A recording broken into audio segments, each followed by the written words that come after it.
Dan apa tanggapan orang tua almarhum Prada Luki atas jalannya sidang sejauh ini dan seberapa keterangan saksi ini akan bisa memberatkan para pelaku.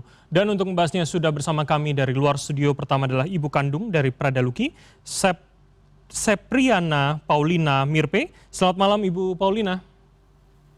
Selamat malam Mas.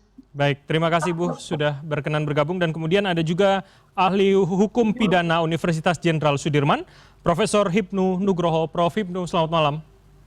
Selamat malam Mas Bram, selamat malam Bu. Baik, terima kasih kepada Prof. Hipnu dan juga Ibu Paulina sudah berkenan bergabung. Langsung saja saya ke Ibu Paulina terlebih dahulu. Jadi sejauh sejumlah saksi yang sudah didengarkan keterangannya, benarkah ada perbedaan keterangan begitu dengan apa yang diketahui oleh keluarga, Ibu Paulina? Dari saksi yang tadi dihadirkan, baik dari dokter di Rumah Sakit Teramu, kami keluarga sungguh kecewa karena keterangan dari dokter yang pertama, saksi yang pertama, itu keterangannya cukup blunder. Dokter itu menyatakan bahwa anak saya ini lukanya tidak cukup banyak, padahal waktu saya sampai sekujur tubuhnya penuh luka, bahkan sampai dalam telinga ada luka yang sudah mengering, di bagian kepala juga luka-luka seperti bekas sundutan rokok itu sudah mulai mengering. Tapi dari keterangan tadi saksi pertama dokter itu bahwa lukanya tidak cukup banyak. Itu yang kami keluarga cukup kecewa. Juga saksi yang kedua dokter juga, saya rasa juga keterangannya sangat blunder juga dan tidak sesuai juga. Dan mengenai keterangan dari saksi yang berikutnya, mama angkatnya itu bagus sesuai dengan isi BAP. Keterangan tambahan lagi dari saksi lain berupa provos. Tadi ada provos itu, ternyata terdakwa sendiri memberikan keterangan bahwa provos itu ikut memukul. Tapi dari keterangan provos sendiri dia hanya melihat, sedangkan keterangan terdakwa dia ikut memukul. Jadi banyak keterangan yang tadi tidak sesuai. Terus ada Danton lagi, keterangan saksi dari Danton Roni Setiawan. Itu juga dia biang keroknya.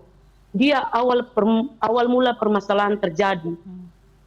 Oke, baik. Ibu, mohon maaf sebelumnya, kami tidak bermaksud untuk mengorek lagi rasa luka kepada almarhum Prada Luki begitu. Tapi artinya memang sejauh ini sangat berbeda jauh dengan fakta yang Anda ketahui, Ibu angkat ketahui begitu ya, soal kondisi terakhir Prada Luki? Iya. Baik. Karena tadi saksi mengatakan, mohon maaf Mas, saksi mengatakan si Danton Roni Setiawan, dia datang tanggal 5 ke rumah sakit, bertemu anak saya di ICU, dia masih sempat ngobrol. Sedangkan saya ke sana, saya langsung ke ICU tanggal 5 siang, anak saya sudah memakai ventilator, tidak berbicara sama sekali, sudah dalam keadaan koma. Tetapi saksi itu mengatakan keterangan berbohong bahwa dia masih sempat ngobrol di ruang ICU. Itu keterangan palsu yang dia berikan. Oke, Bu Paulina, apa yang kemudian menjadi dugaan Anda? Apakah memang Anda dan keluarga merasa ada yang ditutupi begitu? Ibu Paulina? Oke, baik. Sepertinya kami mengalami gangguan sambungan dengan Ibu Paulina. Saya ke Prof. Hipnu terlebih dahulu. Jadi Prof, Anda juga saya tahu mendengarkan sepanjang perjalanan sidang hari ini paling tidak. Apa yang bisa kita tangkap begitu dari sejumlah kesaksian yang ada, Prof? Ya, memang inilah ciri khas dari peradilan militer. Peradilan militer itu sebagai leg spesialis dari peradilan umum. Jadi kalau memang ada dugaan seperti yang sampaikan Ibu Paulina tadi, itu memang bisa dimungkinkan. Bisa dimungkinkan. Karena jalurnya jalur komando. Jadi kalau istilah setting lah. Tapi di sini makanya kalau bisa jadi ada suatu saksi-saksi yang meringankan, saksi adecat, atau kalau memang terhadap bukti-bukti jenazah tadi berbeda, apa yang dilihat secara material dan kemudian yang dilihat dalam suatu persidangan, diekshumasi kembali, ini akan terlihat. Jadi ekshumasi itu sebentuk otopsi kembali dari yang kemarin mungkin dari penyidik TNI, kemudian diungkap kembali dengan penyidik TNI, tapi yang dalam arti suatu yang berbeda. Ini diadu, mana yang benar? Dan itulah. Oleh karena itu akan suatu objektivitas antara apa yang dilihat dengan apa yang dalam suatu persidangan. Kok berbeda? Itu, Pak. Oke, Prof, kalau sudah persidangan sedang berjalan seperti ini, apa yang bisa dilakukan pihak keluarga untuk jika memiliki saya katakan narasi alternatif yang kemudian dianggap berbeda dengan keterangan saksi, apa yang bisa disuarakan begitu dalam jalur hukum pidana kita, Prof? Ya, ini kan tadi saya katakan ini memang suatu objek yang berbeda dalam militer. Ya. Perdebatannya kan memang undang-undang militer itu kan dalam pasal 131 itu melakukan pembinaan. Pembinaan kepada anak buah. Asasnya adalah asas pertanggungjawaban komandan, asas pertanggungjawaban pimpinan.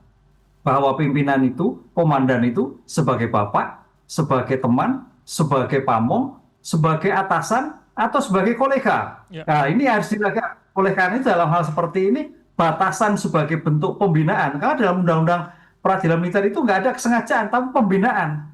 Tapi substansinya seperti yang sampaikan Ibu kok melebihi batas-batas kemanusiaan. Ini apakah pembinaan ataukah penganiayaan? Nah, ini saya kira sebagai bentuk evaluasi di internal TNI dalam rangka pembinaan KOP dalam suatu wilayah yang bersangkutan. Sehingga ada suatu batas konsep pembinaan, konsep suatu penganiayaan. Dengan demikian kalau kita tarik dalam suatu hukum, ya kembali lagi batas waktunya adalah terhadap peradilan militer. Dalam peradilan pembinaan.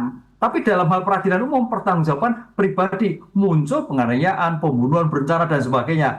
Ini yang membedakan, karena dalam peradilan umum itu pertanggungjawaban individual, tapi dalam peradilan militer pertanggungjawaban struktural. Gitu, Mas. Baik. Saya coba ke Ibu Paulina lagi. Ibu sudah tersambung kembali dengan kami, Ibu? Siap, Mas. Oh iya, baik. Bu Paulina, Anda sudah mengatakan di banyak media, kemudian keluarga memiliki dugaan besar ini adalah sebuah pembunuhan berencana. Apa dasar keluarga dan Anda menginginkan hukuman tersebut, Ibu? Karena memang dari keterangan-keterangan semua saksi bahwa ini kan alasan yang mereka utarakan itu tidak masuk akal. Sedangkan anak saya itu disiksa itu selama berhari-hari. Terus mereka putus komunikasi dengan kami orang tua. Jadi kami tidak tahu keadaan anak kami sampai saya inisiatif sendiri berangkat ke Rumah Sakit Airamo. Dan perawat rumah sakit sendiri yang memberi info kepada kami, bukan dari pihak batalion. Jadi mereka menutup akses semua. Jadi mereka merencanakan bahwa mereka membuat itu supaya anak saya meninggal dan dikirim pulang ke tangan kami dengan alasan keterangan bahwa anak kami jatuh dari bukit. Itu yang mereka bikin. Oke, jadi atas dasar itu kemudian Anda dan keluarga berharap adanya tuntutan pembunuhan begitu ya, Ibu Paulina? Ya. Ya, karena ini kan penganiayaannya berlarut-larut, Mas, bukan satu hari, tapi berhari-hari anak saya disiksa, sampai anak saya minta-minta ampun juga, mereka tetap siksa terus. Baik, oke. Saya kembali ke Prof. Ibnu. Prof, seberapa kemudian kerangka itu bisa kita lihat dalam logika militer yang Anda sebutkan tadi, Prof? Apakah kemudian penganiayaan berujung kematian, atau kalau kemudian dalam berhari-hari seperti apa yang Ibu Paulina katakan, itu memang bisa masuk dalam kategori pembunuhan berencana begitu, Prof? Ya, kita kembali, negara kita itu masih menganut civil law, peradilan negara. Apalagi militer ada negara. Oleh karena itu dalam hal sekarang ini, lihat, auditor berdasarkan pada pasal 131, tidak pasal 359 atau 340. Nah, oleh karena itu maka kalau kita lihat dalam konteks hukum sebagai normatif, maka hakim militer ini akan melihatnya sebagai dakwaan yang diajukan oleh auditor. Apa? 131.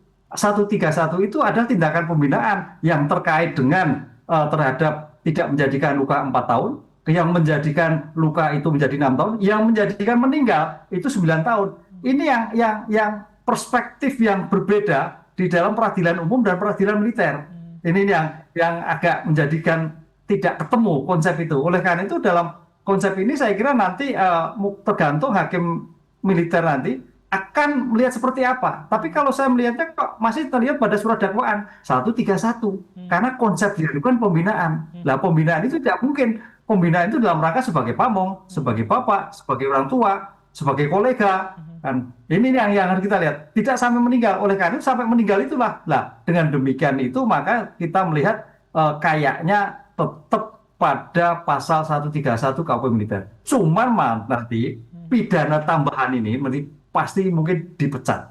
Oke. Nah, ini yang diinginkan oleh keluarga seperti itu.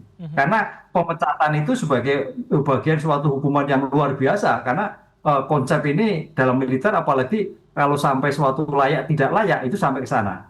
Itu yang terjadi antara pidana pokok dan pidana tambahan, yang pidana tambahan sangat ditakutkan oleh para tentara itu. Oke, baik Bu Paulina. Jadi artinya selain hukuman seberat-beratnya, pemecatan dari institusi juga menjadi harapan bagi keluarga Ibu? Ini sangat berharap, terutama saya orang tua kandung. Saya ibu kandung yang melahirkan Lucky, yang membesarkan. Saya berharap semua pelaku 22 orang itu dipecat dan mereka dihukum seberat-beratnya. Karena kami sudah kehilangan anak kami. Jadi kami berharap mereka semua dipecat. Baik, baik. Oke, Ibu Paulina, saya juga harus mengucapkan permohonan maaf untuk bisa mengungkit rasa sakit yang Anda rasakan. Prof, terakhir saya ke Anda. Jadi kalau menggunakan logika asas pertanggungjawaban komando seperti yang Anda katakan di awal tadi, apakah kemudian itu bisa menyeret lain di luar 22 pelaku begitu Prof? Atau kemudian ya hanya sebatas yang ada sekarang Prof, sesuai dengan surat dakwaannya Prof? Ya, dalam konteks suatu pembuktian, tergantung bagaimana pengungkapan di dalam suatu persidangan. Kalau di pra-adjudikasi ada tergantung bagaimana pengungkapan auditor, POM AD dalam penyidikan maupun penyidikan, tapi dalam bidang persidangan yang sudah masuk litigasi, tergantung pada saksi-saksi yang dihadirkan akan melakukan merujuk ke atas atau tidak. Sejauh mana peran dari atasan, sejauh mana kontribusi dari atasan, apakah ada pembiaran atau tidak, ini yang akan terlihat.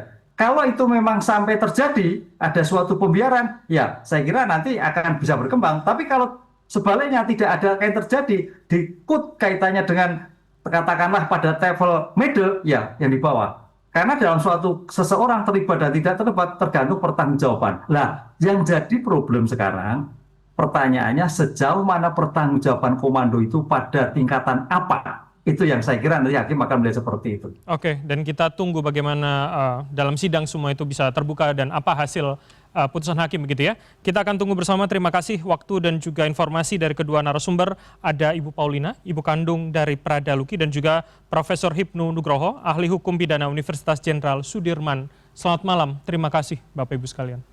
Terima kasih.